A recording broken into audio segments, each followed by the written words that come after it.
उता बसेको भए हुन्थ्यो धेरै छेउमा बसे हामी हो Walk is the same company, same tours, just different locations. And we call it Aztec location because look here on the right side. You're going to find the Aztec Theater.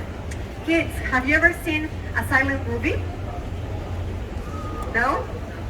Well, a lot of people used to come to this theater to watch these silent movies. They're very fun. I recommend you to see one of them.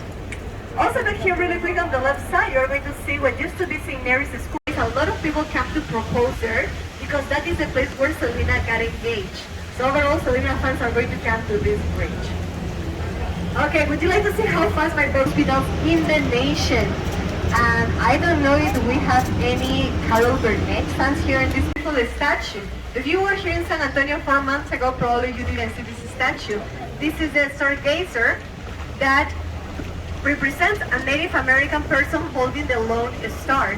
It was made by the Mexican artist Pedro Reyes, and why I say it was revealed a few months ago, about 3 months or 3 months and a half ago approximately.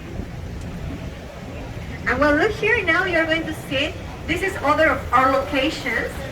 This is called the River Center location, and I'm going to start going